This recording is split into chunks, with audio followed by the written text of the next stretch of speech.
അങ്ങനെ മലയാളത്തിൻ്റെ സ്വന്തമായിട്ടുള്ള മോഹൻലാലിന് ഒരു പുരസ്കാരം, ഇന്ത്യൻ സിനിമയുടെ തന്നെ ഏറ്റവും വലിയൊരു പുരസ്കാരം തേടിത്തിരിക്കുകയാണ്. അപ്പോൾ സാറിൻ്റെ ഒരു സന്തോഷം? അല്ല, തീർച്ചയായിട്ടും ഇത് നമുക്ക് മലയാളികൾക്ക് എല്ലാവർക്കും ഒരുപോലെ അഭിമാനിക്കാവുന്ന ഒരു മുഹൂർത്തമാണ്. ഇന്ത്യൻ സിനിമയിലെ ഏറ്റവും പരമോന്നതമായ പുരസ്കാരം, ഒരു ചലച്ചിത്രകാരന് ലഭിക്കാവുന്ന ഏറ്റവും വലിയ പുരസ്കാരം നമ്മുടെ മോഹൻലാലിന് അദ്ദേഹത്തെ തേടി എത്തിയിരിക്കുന്നു എന്നുള്ളതാണ് ഏറ്റവും വലിയ സന്തോഷം.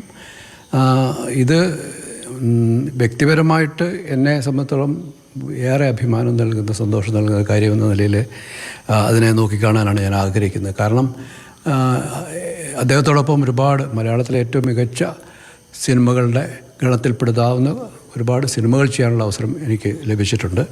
അദ്ദേഹത്തിന് തന്നെ ആദ്യത്തെ 2 ദേശീയ പുരസ്കാരങ്ങൾ എൻ്റെ സിനിമകളോട് ലഭിച്ചു. അതൊക്കെയും എൻ്റെ സ്വകാര്യമായ അഭിമാനവും സന്തോഷവുമാണ്.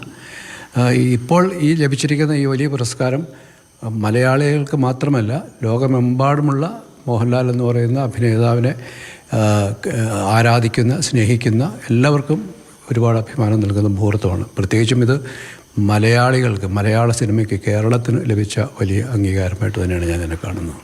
മലയാളികളും അല്ലാത്തവരുമായ അദ്ദേഹത്തിൻ്റെ സിനിമ ഇപ്പോൾ ഒരു പാൻ ഇന്ത്യൻ ലെവലിൽ, അല്ലെങ്കിൽ അതിനും അപ്പുറത്തേക്ക് അന്തർദേശീയ തലത്തിൽ വരെ അദ്ദേഹം അറിയപ്പെടുന്ന ലോകത്തിലെ ഏറ്റവും പ്രധാനപ്പെട്ട അഭിനേതാക്കളുടെ നിരയിലേക്ക് നമുക്ക് ഉയർത്തി കാണിക്കാൻ കഴിയുന്ന ഒരു നടനെന്ന നിലയിൽ ലോകമെമ്പാടും അദ്ദേഹത്തിന് പ്രേക്ഷകരുണ്ട്. ഇപ്പോൾ നമ്മുടെ ഈ OTT സാധ്യതകളൊക്കെ വന്നതോടുകൂടി നമ്മുടെ മലയാളത്തിലെ സിനിമകൾ ലോകമെമ്പാടുമുള്ള പ്രേക്ഷകർ കാണുന്നുണ്ട്. അപ്പോൾ അവരിലേക്കൊക്കെ ഇത് എത്തിപ്പെടുകയാണ്.